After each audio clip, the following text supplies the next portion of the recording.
Good afternoon. President-elect Biden and I just met with some of our nation's business and union leaders. Together, they represent millions of workers across our country and some of America's leading technology, auto, and retail companies. We had an important conversation about the impact that this pandemic has had on workers, especially essential workers, frontline workers, who have risked their own health and the health of their families, and many whom have given their own lives to keep us safe and keep our economy running. And we all know that this pandemic and this recession have hit communities of color particularly hard. Black Americans and Latinos are 3 times as likely to contract COVID as others and more likely to die. Native Americans are more than 4 times as likely to be hospitalized as others. And last month, the unemployment rate for Black Americans was almost twice the rate of others. And we have also had a conversation about the impact this pandemic has had on our economy as a whole, from the Fortune 500 to the small businesses that so many communities rely on. Over the past few months, on the campaign trail, the President-elect and I saw that impact firsthand. In state after state, we met with workers who shared their struggles and told us about their pain. Essential workers who have had to stay on the job, even as they worry about their family's well-being and their own. Small business owners who are dipping into their own savings to make payroll and keep their doors open. And many others who have had to close their doors and fear never reopening at all. Their stories have stayed with us, and the President-elect and I are focused on building our country back better for them and all Americans.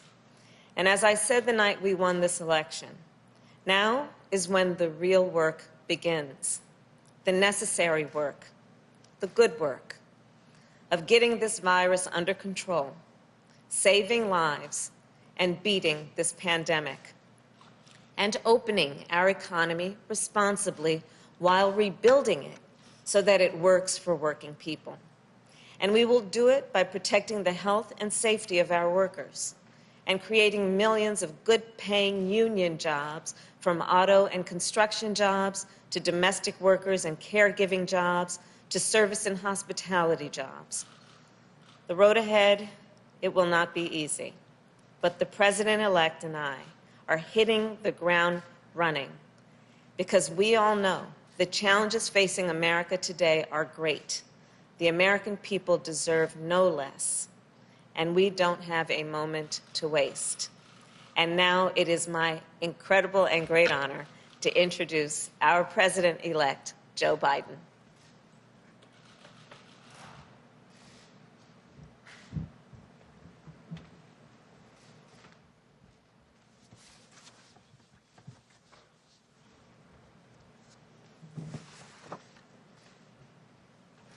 Thank you very much. Good afternoon. Vice President Harris and I, as she indicated, just met with a group of America's top business leaders and labor leaders. And I must tell you, it reinforced what I thought from the beginning. We're ready to come together. The unity was astounding. I want to go back and talk about the people who actually participated in that. I'm going to list all the people who, just so you know who we spoke with.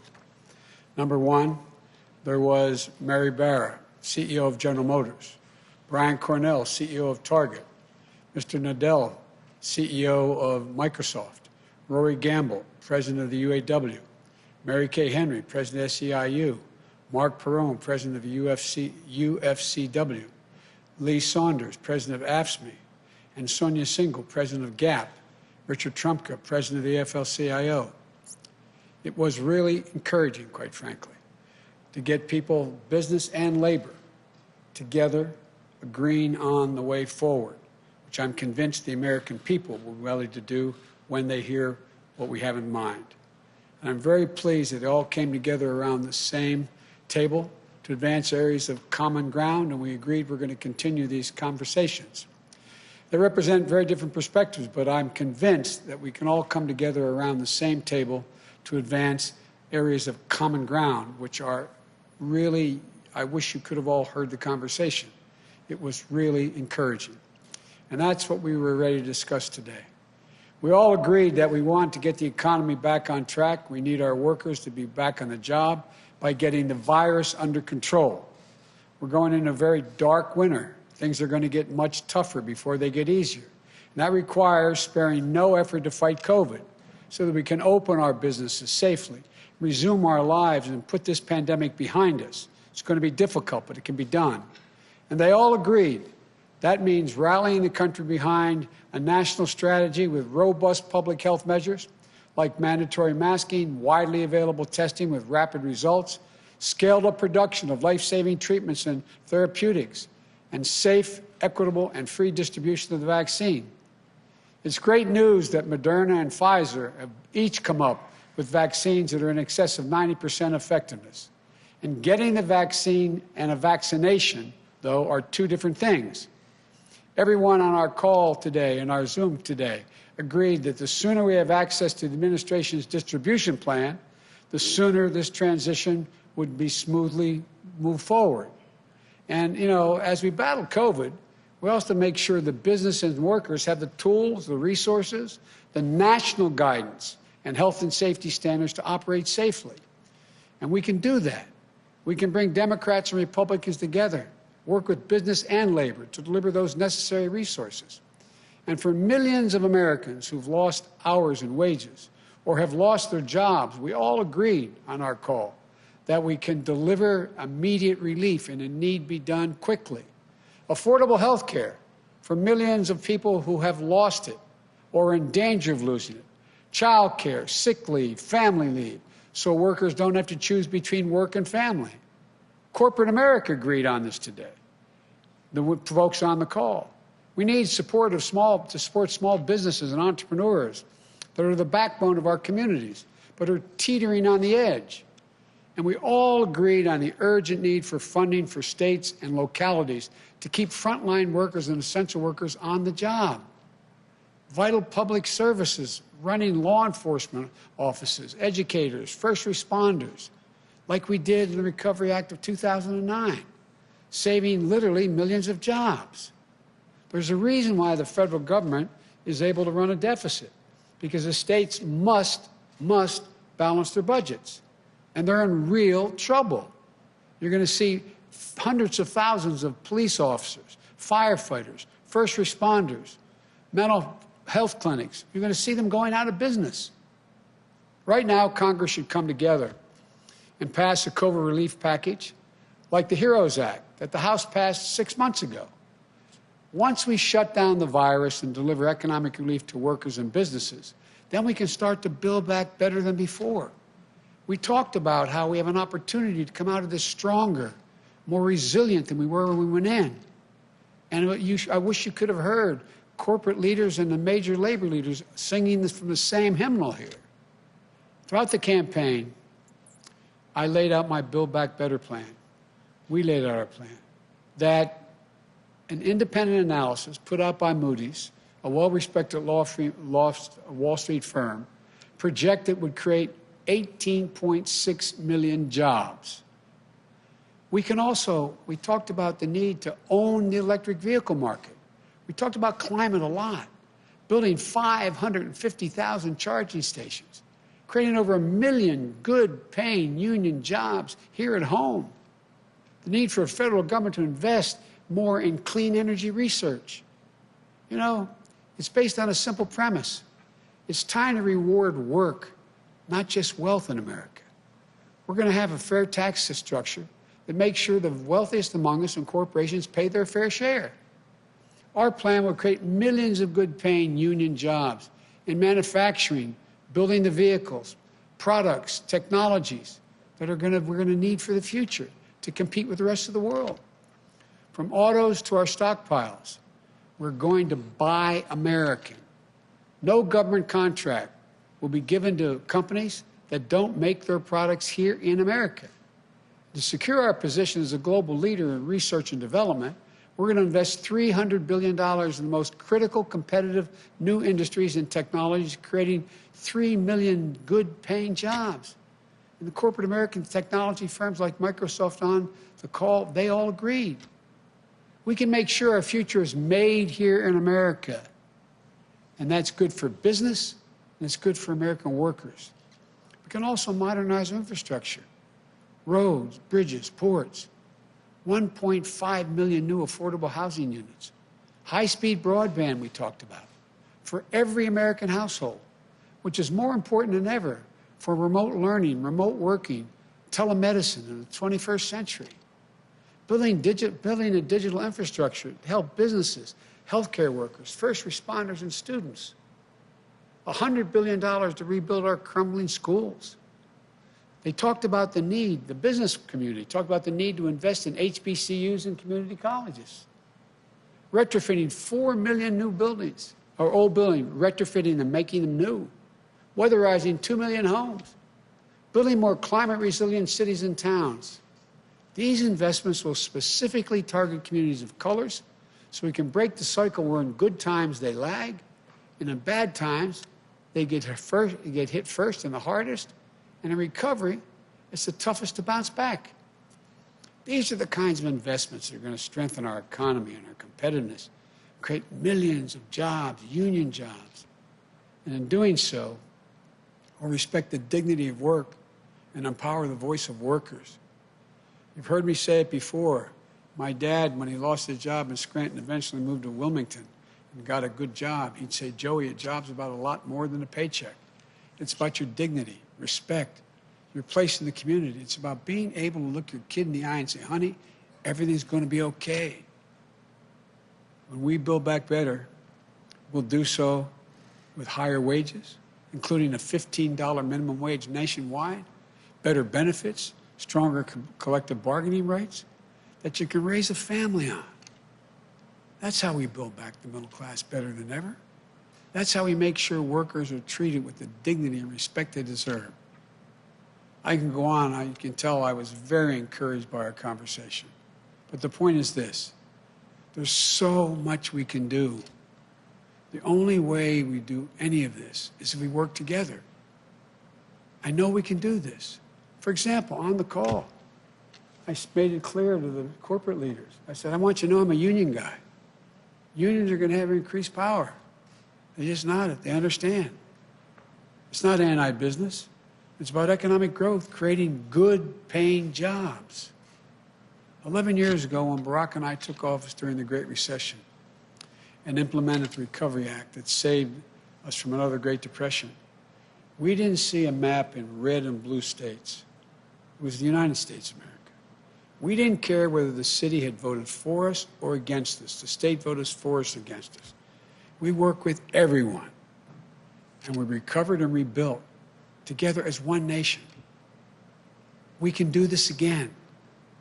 The refusal of Democrats and Republicans to cooperate with one another is not due to some mysterious force beyond our control. It's a conscious decision. It's a choice that we make. If we can decide not to cooperate, then we can decide to cooperate. I believe this is in part the mandate from the American people, part of the mandate they gave us. They want us to cooperate. They want us to deliver results. And the choice that Kamala and I will make is that we're going to do that. That's why I'm so pleased today we were able to bring together business and labor leaders to make the choice jointly with us. We're all Americans. Now let's get to work. As I've said many times, thank you, may God bless you, and may God protect our troops. I understand now I'm going to take some questions. Megan, fire away.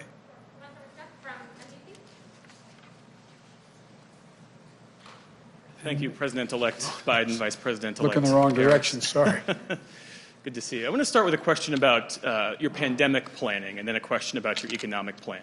You spoke about the need to access the outgoing administration's COVID vaccine distribution plans. What do you see as the biggest threat to your transition right now, given President Trump's unprecedented attempt to obstruct and delay a smooth transfer of power? More people may die if we don't coordinate. Look, as my Chief of Staff, Ron Klain, would say, who handled Ebola, a vaccine is important. It's of little use until you're vaccinated. So how do we get the vaccine?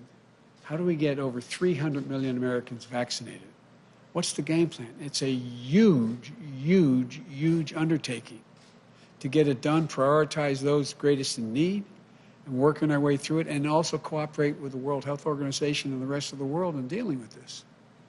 And so they say they have this warp speed program that not only dealt with getting vaccines, but also how to distribute this. If we have to wait until January 20th to start that planning, it puts us behind over a month, month and a half. And so it's important that it be done, that there be coordination now or as rapidly as we can get that done. On the economy, the Vice President-elect talked about having an economy that works for working people. One thing I didn't hear you talk specifically about is canceling student loan debt. Does student loan forgiveness figure in your plan? Would you take executive action to achieve it? It does figure in my plan. I've laid out in detail. For example, the legislation passed by the Democratic House calls for immediate $10,000 forgiveness of student loans. It's holding people up. They're in real trouble.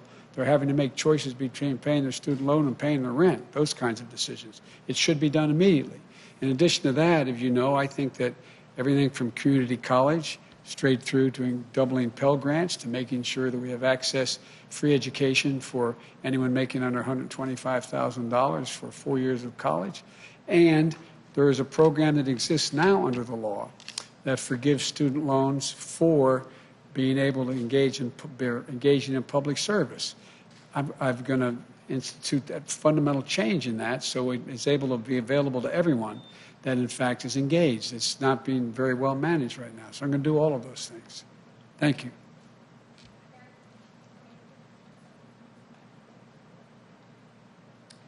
Thank you, Mr. President-elect. You just spoke of some of the dangers of the president's continued stonewalling of this transition, but it doesn't appear that the president is going to come around anytime soon and admit defeat. So what are you going to do? What options do you have to try and ensure that you are ready to go on day one? Deal with every individual organization in the country, from business to labor, Republicans and Democrats, to try to pull together a serious and consistent plan. So we're ready on day one, everything from staffing to ultimately naming cabinet members to moving along on coordinating with business and labor the COVID attack, how we're going to attack COVID. And so it would make it a lot easier if the president were to participate. You have a number of Republicans suggesting that. The good news here is my colleague is still in the Intelligence Committee, so she gets the intelligence briefings. I don't anymore. So that is, but there's a number of Republicans calling for that. I am hopeful that the president will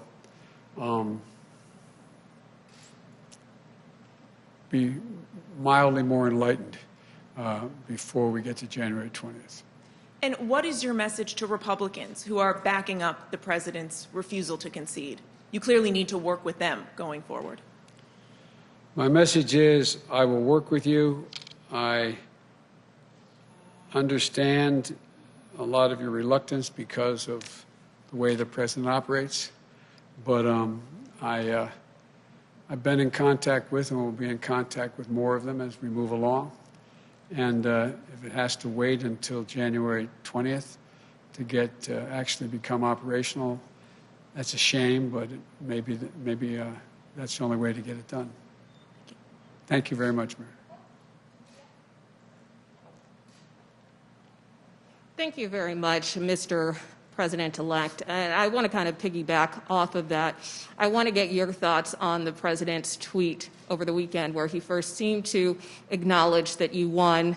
Then he said he won't concede. Then he said, I won. How did you interpret that? And at the end of the day, do you want him to concede? I interpret that as Trumpianism. No change in his modus operandi. I think the pressure will continue to build. Look, I'm having a lot of meetings with world leaders on the telephone. I cannot get into negotiating with them about things that are going to be done, but they're calling with some degree of enthusiasm. Everyone from the Holy Father to prime ministers across the globe. And so we're moving along knowing what the outcome will be. And as I said earlier, and I probably shouldn't repeat it, but I find this more embarrassing for the country than debilitating for my ability to get started. And then secondly, I want to follow up with you on the vaccine. If the FDA gives emergency authorization to the Pfizer or Moderna vaccine in the coming weeks, will you get vaccinated? And if you're hesitant, why should any American have confidence in the vaccine? Well, first of all, we'll see if that comes forward. And secondly, it's important that people who are in the greatest need get it. I wouldn't hesitate to get the vaccine. But I also want to set an example. But I wouldn't hesitate to get the vaccine if, in fact, Dr.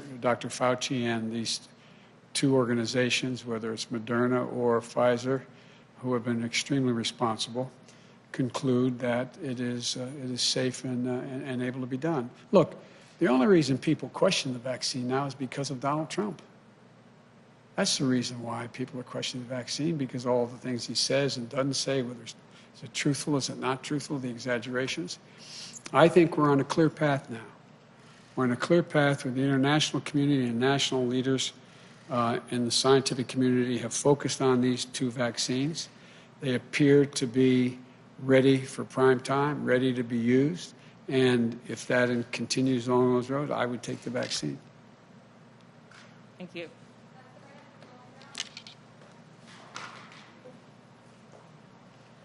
Thank you, Mr. President-elect. You have been urging the American public to continue practicing social distancing and wearing a mask. But with cases skyrocketing across the country, do you think that more governors should be closing non-essential businesses and reinstating stay-at-home orders? Look, it depends on the state. What I failed to mention earlier is the enormous respect I have for conservative Republican governors who stepped up and issued mandates for wearing masks.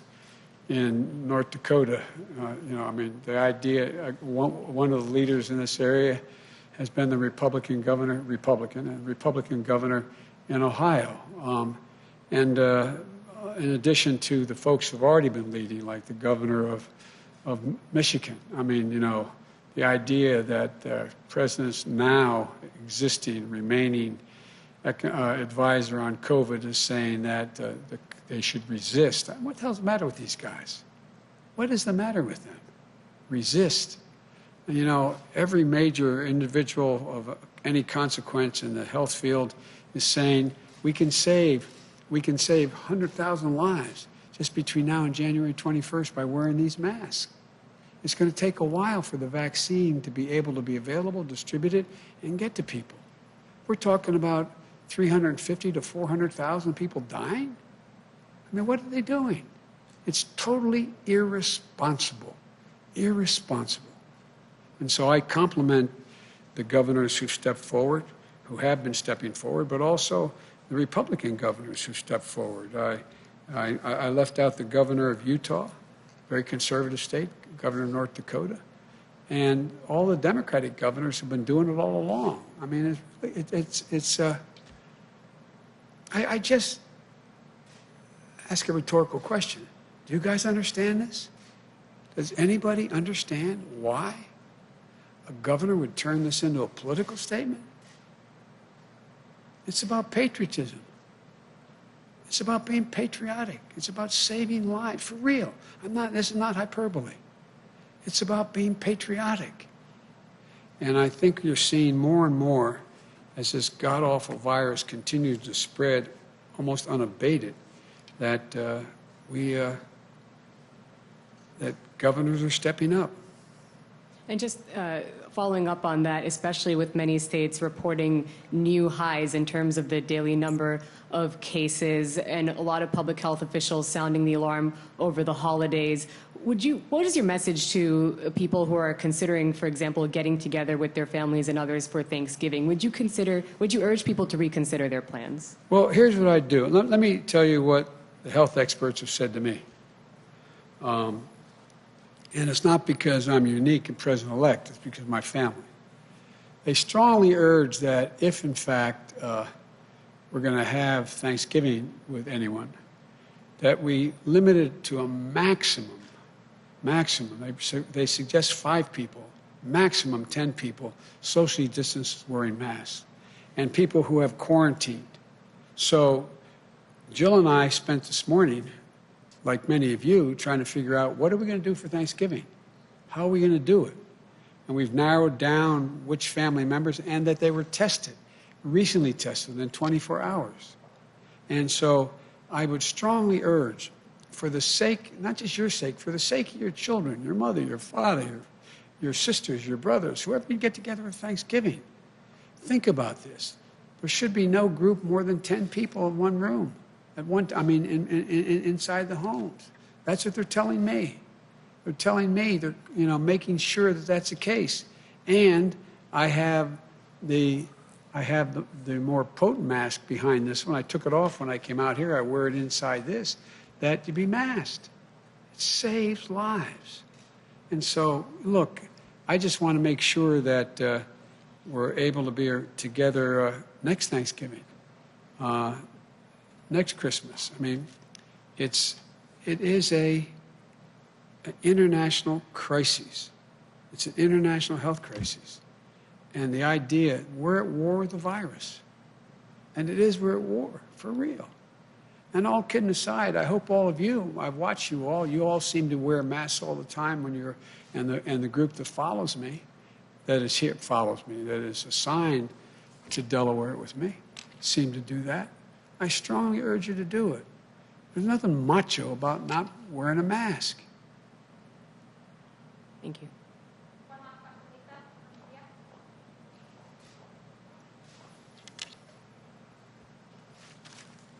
Thank you, Mr. President-elect, Madam Vice President-elect. Your plan, oh, my mask is stuck in my ear in classic. Hold on a second. Demonstrating I watched for Jill America. try to take it off. Yes. It's hard. Thank God I don't have an earring. Your plan that you've outlined just now about 1 million union jobs, clean energy jobs, investments in HBCUs, those are things that take time. We have a problem with long-term unemployment that's growing fast right now. What would you do right away, specifically, to address jobs that may not return for months, may not return ever, including in communities of color? What I would do, I would pass the HEROES Act. It has all the money and capacity to take care of each of those things.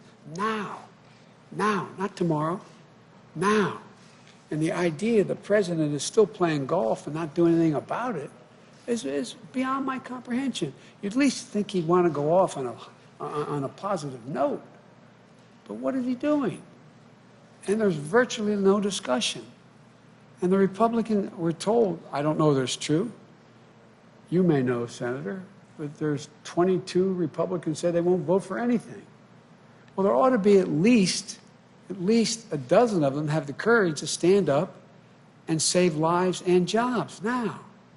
We should be doing it now, keeping those businesses open, providing the PPE, the protective equipment, as well as the PPP, the money that we allow people to get funding to keep their businesses open, everything from separation to testing to a whole range of things that allow businesses to open and stay open.